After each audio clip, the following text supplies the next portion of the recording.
මෙවර පන්දුවාර 20 ලෝක කුසලාන cricket තරඟාවලියේ B කාණ්ඩයේ අතිශය තීරණාත්මක තරඟයේ විදිහට අවසන් වුණා සිම්බාබ්වේ කණ්ඩායමට විශිෂ්ට ජයක් අත් කර දෙමින්. ඉතින් ඇත්තටම ඔබට මතක නම් අපි ඊයේ ඔබත් සමග සඳහන් කළා සිම්බාබ්වේ කණ්ඩායම කිසිසේත්ම අව탁සීරු කරන්න බැහැ මෙවර පන්දුවාර 20 ලෝක කුසලාන තරඟාවලිය ඇතුළේ කියන එක.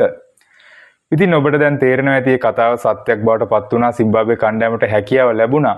හෝම් කන්ඩිෂන් එකේදී ශ්‍රී ලංකා කණ්ඩායම ලෝක කුසලාන ක්‍රිකට් තරඟාවලියකදී මේ විදිහට පරාජයට පත් කරන්න. ඉතින් මේක සැලකෙන්නේ සිම්බාබ්වේ කණ්ඩායම පන්දුවාර 20 ලෝක කුසලාන ක්‍රිකට් තරඟාවලිය ඉතිහාසය තුල ශ්‍රී ලංකාව පරාජය කළ පළමු අවස්ථාව ලෙසට තමයි. ඉතින් මේක ඇත්තටම ඉතිහාසගත වෙන කාරණාවක් තමයි අද දිනේදී මේ විදිහට සිදු වුණේ. තරඟයේ දිහාට අපි මදකට හැරිලා බැලුවොත් ඔබට පැහැදිලි නම් පළමු පන්දුවාර 6 තුල ශ්‍රී ලංකා කණ්ඩායම සාර්ථකව ක්‍රීඩා කළා.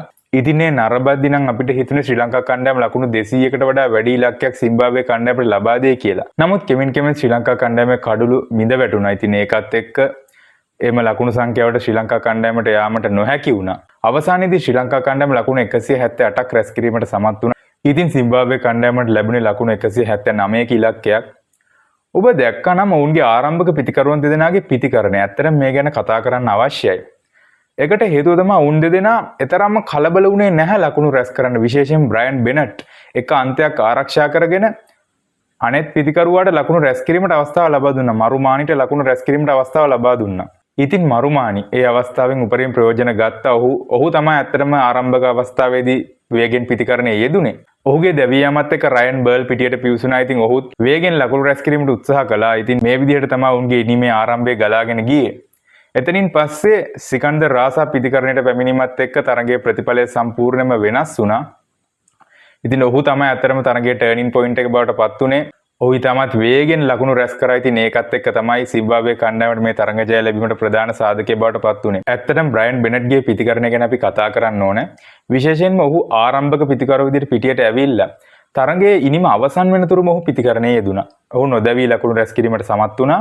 ඉතින් ඇත්තටම බ්‍රයන් බෙනට්ගේ මේ පිතිකරණය ගැන කතා කළොත් ඒකත් එක්ක තමයි සිම්බාබ්වේ පිතිකරුවන්ට අවස්ථාවක් ලැබුණේ ලකුණු කරා ගමන් කරන්න. මොකද ඔහු එකාන්තයක් ආරක්ෂා කරගෙන ඉද්දී අනෙත් පිතිකරුවන්ට පුළුවන් රිස්ක් එකක් අරන් පන්දුවට පහර දෙන්න. ඉතින් මේක තමයි ඇත්තටම සිම්බාබ්වේ කණ්ඩායමේ ජයග්‍රහණයේ සාධකයේ බවට පත් උනේ. ඒ වගේම අවසන් පන්දුවාරය ගැනත් කතා කරන්න ඕනේ. ශ්‍රී ලංකා කණ්ඩායමේ ඇත්තටම ලකුණු 8ක් අවශ්‍ය වෙලා තිබ්බ අවසන් පන්දුවාරයේදී. ඉතින් මේ වෙලාවේ මහිෂ් තීක්ෂණ තමයි පන්දු යැවීමේ නිරත වුණේ. ඇත්තටම මේ වෙලාවේ වේග පන්දු යවන්නේ පන්දු යවුවා නම් තරගයේ ප්‍රතිඵලය යම් තාක් දුරකට වෙනස් වෙන්න පුළුවන් කියලා මම විශ්වාස කරනවා. ඉතින් මේකත් එක්ක ඇත්තටම ශ්‍රී ලංකා කණ්ඩායමට අවාසනාවන්ත විදිහට මේ තරගයේ පරාජයත් විඳින්න සිදු වුණා.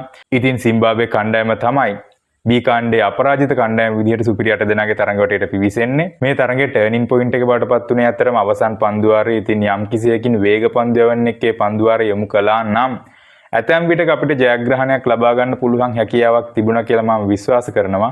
ওই විදිහට තමයි B කාණ්ඩයේ අතිශය තීරණාත්මක තරගයේ නිමාව සනිටු හම්නුනේ.